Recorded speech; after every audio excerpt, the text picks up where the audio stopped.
All right, Shalom. First and foremost, I want to give all praises, all glory, and all honors unto Yahweh Ba'Hashem, Yahweh Shai, Ba'Hashem, and Kakadash.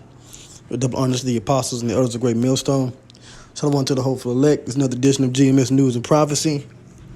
And the world is gearing up quickly for this RFID technology.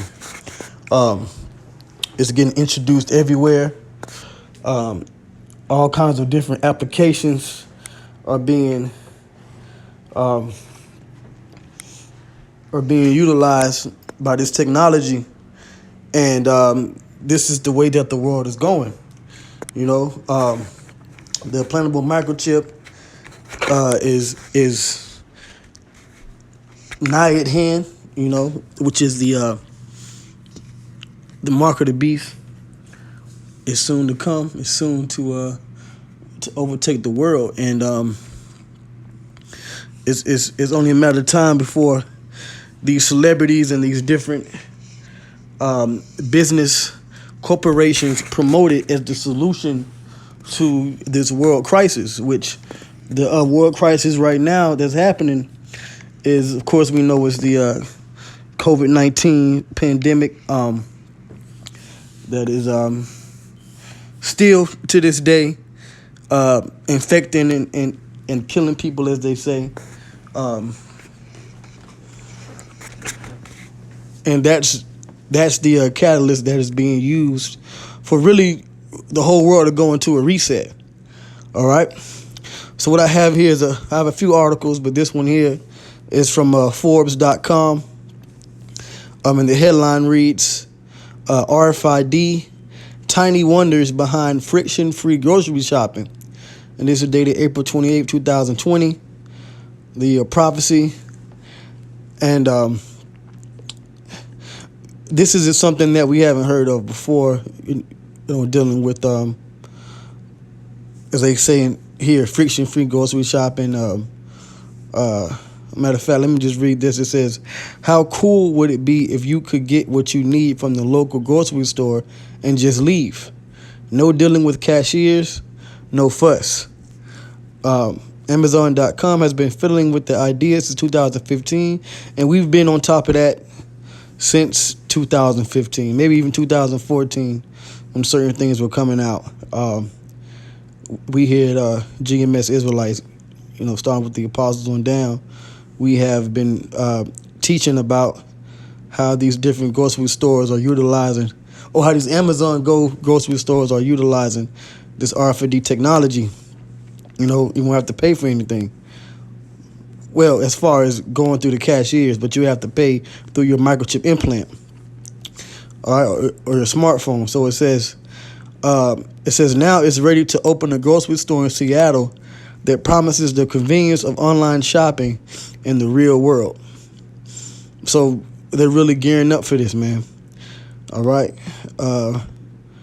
Continue reading here. It says it's going to be a big win for a technology most people are familiar with but don't think too much about. Yeah, and they're promoting this RFID technology as if it was a good thing. But according to scripture and according to biblical prophecy, getting too involved into this technology is going to get you killed.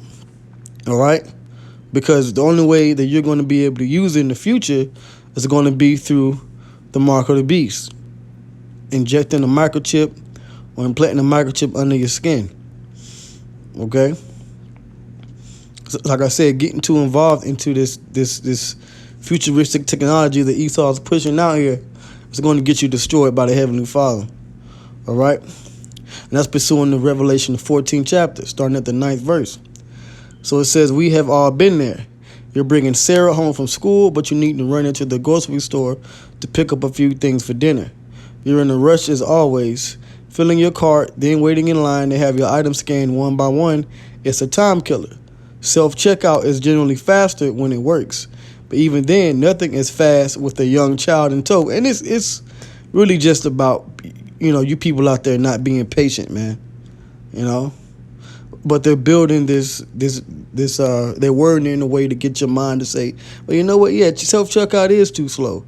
Waiting in line is too slow. Because they really, these mainstream news companies like Forbes and CNN and the mainstream media, they want you to be ready to take this microchip and use this technology. So that's why they're wording it this way. But we can see through what's really going on.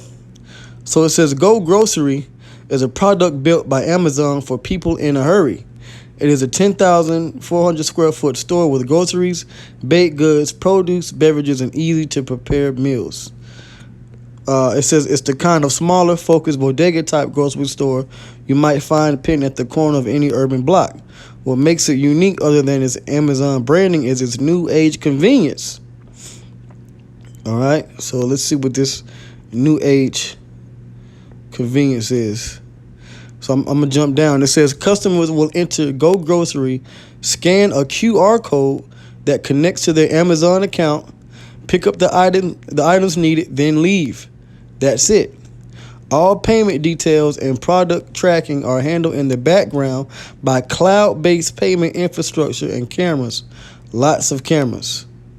So, they're eliminating, with these stores, shoplifting, things like that. But it's all about this new technology. It says the company says it's just walkout shopping experience.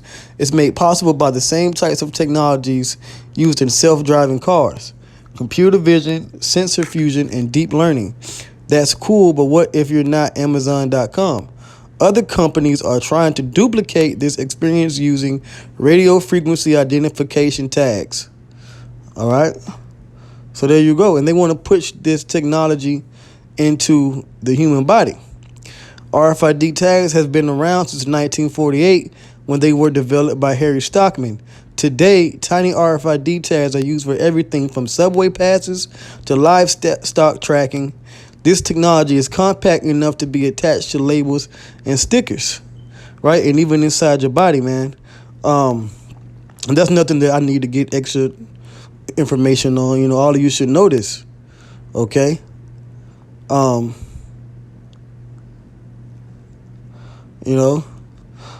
they want to use these different things to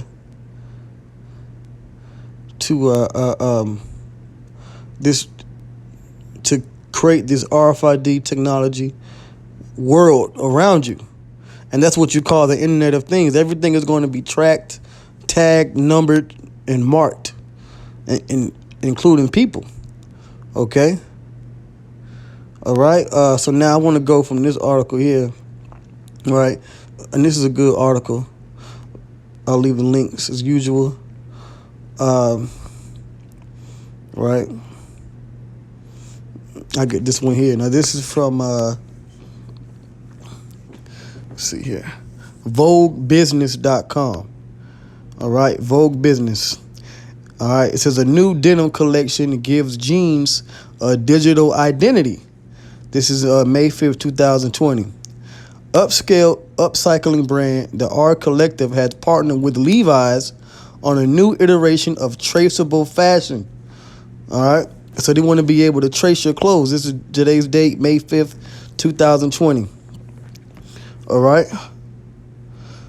It says the R Collective has produced a fully traceable denim collection in collaboration with Levi's designed to reduce the end-to-end carbon footprints of garments. Companies like LVMH and Ralph Lauren use digital ID technology to trace their supply chains. The Denim Reimagined project goes further, using ID labels to educate consumers about sustainable product care after purchase. The COVID-19 pandemic, which has highlighted the need to digitally engage consumers and communicate with them. See, this is the whole thing with the COVID-19. Okay? It's about controlling the movement of the population. All right, it's about controlling the corporations, who can stick around and make money, who's going to go out of business, and it's going to be about using this new so-called innovative technology to track you. Okay, even in your clothes, man. I mean, it's becoming crystal clear. All right. where the world is going. All right. So you know what? Let me get the scripture. All right. Let's go to it. Let's go to Revelation 13, because this is the world around us being created. Okay. Revelation 13:15, and he had power to give life unto the image of the beast. That's a new system. That he is Esau. He's giving life unto this new system, this new technological system that the whole earth is going to be pushing to accepting and utilizing. All right, and the key to it all is having each person implanted with a microchip. All right, so this is the life that is being given. All right, into this image. It says that the image of the beast should both speak and cause that as many as would not worship the image of the beast should be killed. And he causes all, both small and great, rich and poor, free and bond, to receive a mark in their right hand or in their foreheads. And that's already out here in the works, being used. All right. This microchip implant. And that no man might buy or sell. So you won't be able to buy a pair of Levi jeans unless you have the RFID technology. And that RFID technology is also going to be in the pair of Levi's. Okay. That you're purchasing. It says or sell. So you won't be able to sell a pair of Levi's unless you have this digital technology. That's the point. It says, save he that had the mark or the name of the beast or the number of his name. So that's what we're seeing. Okay. That's what we're seeing. All right. Because it's COVID-19. All right. Let's see. It says the COVID-19 pandemic, which has highlighted the need to digitally engage consumers and communicate with them, is accelerating the adoption of digital innovations like the one championed by the R Collective. The Denim Reimagined project, created by Hong Kong upcycle apparel company, right? Now this is based in China, because China is going to be one of the leaders when it comes to the mark of the beast being implemented. All right. It says the R Collective, and supported by Levi's, aims to take traceable fashion to a new level, going beyond supply chain traceability. So this is going into not necessarily the buying for individuals, but for the selling for these different companies.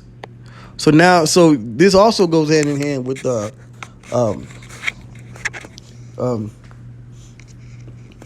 Revelation 13 and 16. All right. So let's see the next one. All right. It's here. All right. This is from CoinDesk.com, May 5th, 2020, the year of prophecy. 4 ways COVID-19 will bring banks and regulators to crypto. All right. And I've done plenty of articles on this, man. All right. Let's see here. One way is this. It says increasing policy influence. Okay. It says the crypto community was remarkably prescient in its prognosis of how coronavirus was going to impact the global economy and society. All right, and that's a good word to look up. Prescient. All right. And the World Health Organization were reluctant to declare a global pandemic and take firm action. Many well-known voices on crypto Twitter, including Balaji's, @Naval, @2BitIdiot, and others, were predicting a repeat of Wuhan across the world. The WHO declared the COVID-19 outbreak a pandemic almost 3 months after crypto Twitter exploded in concern about Wuhan going into a full lockdown. All right, so I'm going to jump down from there. All right. Let's see. Historically, the journey of the crypto community through policy circles has not been easy. There has been a huge generation gap between the fearful boomers that design markets and economies today and often equally irrational Bitcoin maximalists who dominate debate in the crypto community. So basically, they're fighting over whether or not to get into this whole cryptocurrency thing. In my own personal experience interacting with regulators around the world. Now, on point, insightful voices like Kamath Palihapitiya and Balaji Srinivasan are finally being noticed in policy circles as providing a valuable perspective to challenge conventional wisdom, because they want to move away from this current way of thinking in this world and move toward using cryptocurrency. It says in that simple shift will fundamentally change the discourse around crypto going forward. Number 2, banks will finally hold Bitcoin or a central bank digital currency. Maybe not necessarily Bitcoin, you know. Yep, it says historically regulators around the world have been extremely cautious in allowing banks to touch cryptocurrencies. Even in Switzerland, where crypto banks like SEBA and Signum have seen some traction, and in Germany, where more than 40 banks have sought crypto custodian licenses, Basel capital requirements for holding cryptocurrencies have been prohibitive. But these countries are a part of the beast. All right, they're a part of the EU and NATO, which is the beast in the scriptures. And the prophecy says that they're going to push the mark, which is going to be based upon a new digital world, a new digital identity. All right, so it has to happen. You know, it says there's been a presumption the post-Basel III, i.e. post-2009 banking system is functioning well, and the issues of the last financial crisis have been addressed. That means banks must avoid unfamiliar and volatile asset classes like cryptocurrencies. And now the COVID-19 bailout and the repo crisis that preceded COVID-19 have shown that Basel III and IV did little more than shift systemic risk from the banking system to the shadow banking system.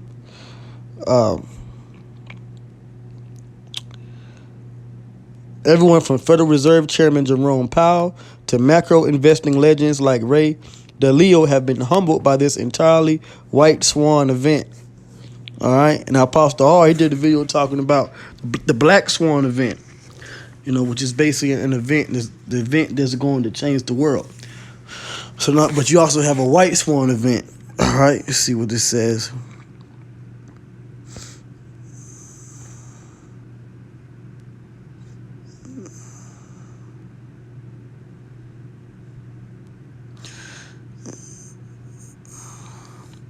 Yep, it's just basically going into how these different events are going into how they're going to basically how this current system is being destroyed. All right, but that's a topic for another day. And you know, if it's in the spirit, I'll probably do a lesson on that too. So now it says this newfound humility will lead to a re-examining of our reliance on complex mathematics to hide mountains of debt, and the magic word scarcity will be back in fashion again. When banks go looking for scarce assets for the sake of long-term stability of their balance sheets, most will choose gold, but a significant number will choose digital gold, i.e. Bitcoin. Right? Number 3. OECD central banks will launch digital currencies, right? So this is a new system, a new image is being painted on the world. COVID-19, as unfortunate as the pandemic is, might have this one big positive digital side effect, okay? And we're seeing that, okay? Number 4, market infrastructure will integrate magic money.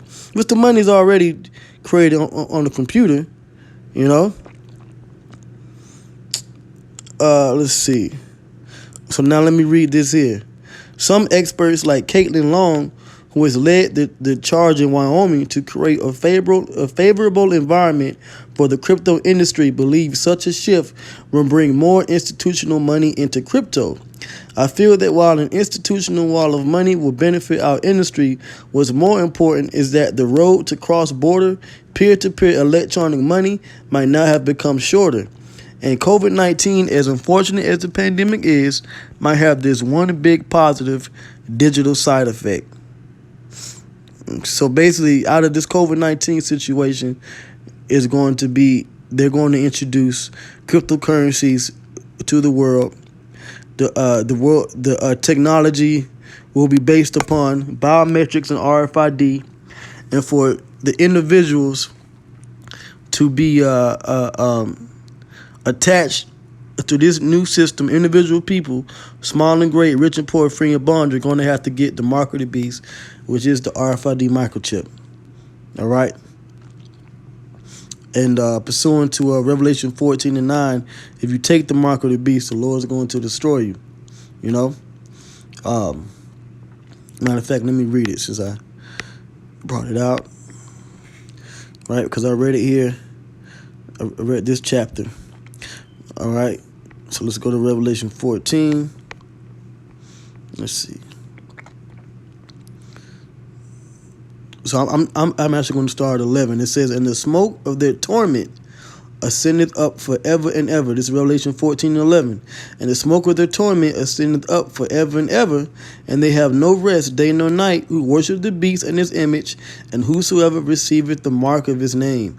So if you take the mark, the microchip, and you get yourself involved in this new digital system, and take this chip, and the Lord is going to torment you via the nuclear missiles. You're going to be destroyed. Verse 12, "Here is the patience of the saints, which are the so-called blacks, Hispanics, and Native Americans, the oppressed people here in the West and scattered around the world." All right. But the chosen ones, all right, the elect, those are the ones that are going to have patience. It says, "Here are they that keep the commandments of the Most High," which goes all the way back to the laws of Moses, "and the faith of Yahushua." Right? Because that's his true name in the Hebrew, Yahushua. He delivers. And he's going to deliver those that do just this: keep the commandments and have patience and don't take the mark. You know? Because we're coming into a time of a new shift in the global order, as they say. You know? Esau wants to create a new wicked digital world order, which goes against the commandments of the Lord. So we have to keep the commandments, you know, and have faith. You know, this tribulation is coming upon the earth quickly, man. Prophecies are coming to pass.